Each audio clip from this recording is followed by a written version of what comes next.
Welcome dito sa Hope, Sai at Rafi. Kamustahin niyo na muna ang isa't isa dahil ngayon lang muli kayo nagkita at nag-usap. Hi. Hello. Gano'n na kayo katagal na hindi uli-uli nagkita?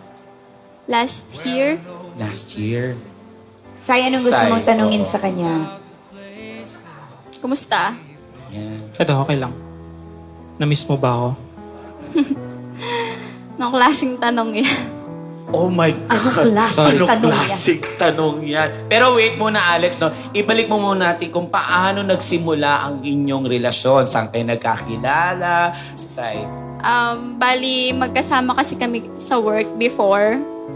Hanggang sa nagka-developan kami, kahit sa lunch, magkasama. Sa pag-uwi, magkasabay kami. Kaya sinagot mo na siya. Lagi Yes. kanyang hinahatid. Gano'n kayo katagal? 3 years. 3 years. Pero sa inyo, kapansin-pansin, di ba yung age gap ninyo? Yes. Ilang bang years ang age gap niyo, Rafi? If you don't mind, sir, ilan taon na po? 40. 40 and you are? 24.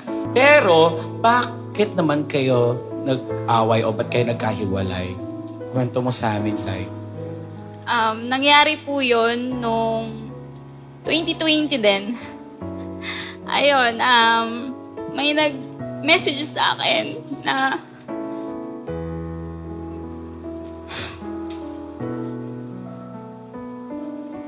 Nag-message sa Facebook, ganun. O, anong sabi sa message?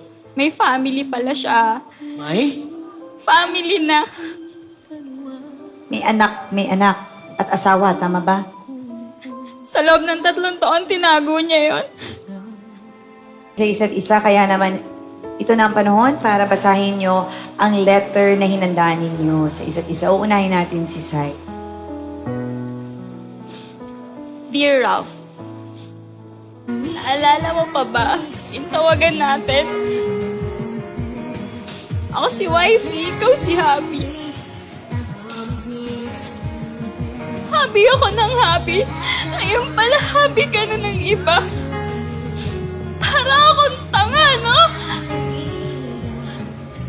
Nakikisabit sa meron ng sabit.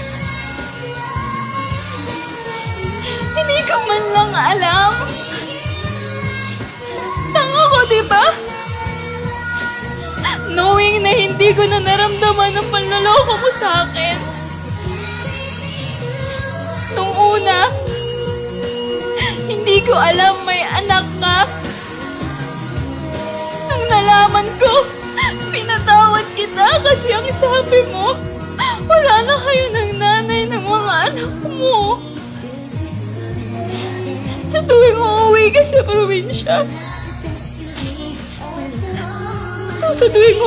probinsya, niyo para dalawin mga anak mo.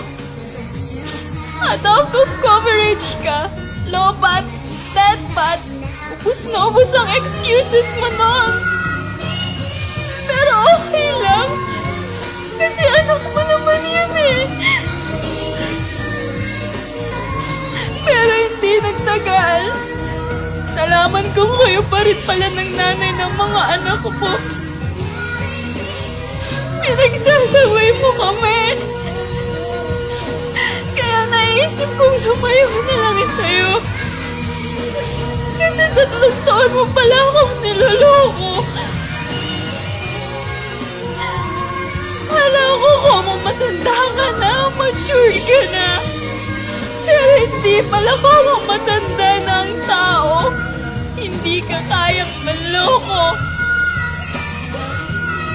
Halos mabaliw ako noon. Nalaman ko buntis ako. Pagkatapos tayong nagkahiwalay, akala ko napunutan ako ng tinig. Nung nawala ka sa buhay ko. Pero nag-iwan ka pa rin pala ng marka mo sa buhay ko. Inisip ko kung kakayanin ko ba to gawing mag-isa. Naging single mama ko. Bigla dahil sa panlulokong ginawa mo sa akin. Naging maselan pa ang pagbubuntis ko.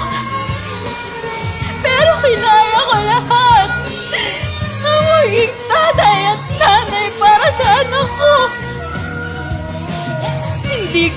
alam kung saan at paano magsisimula. Pero pikit mata ko sinalubong ang lahat dahil wala naman akong ibang choice.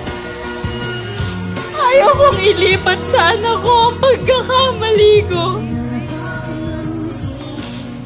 Sana hindi na lang kita nakilala.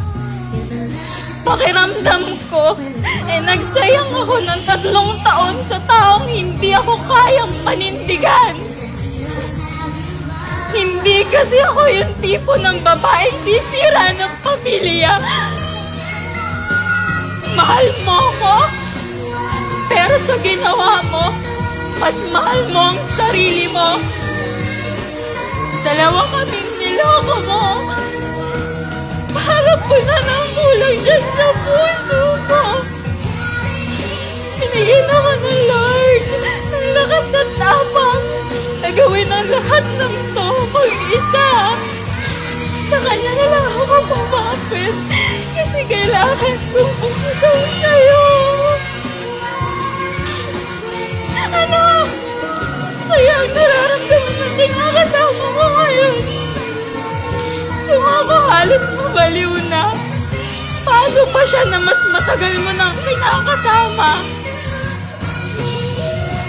Lahat ng pwedeng pagkakitaan, pinasok ko na. Maging normal lang kaming pamilya. Sorry kung pinagdamot ko siya sa'yo. Dahil hindi pa yata handa ang puso ko na patawarin ka.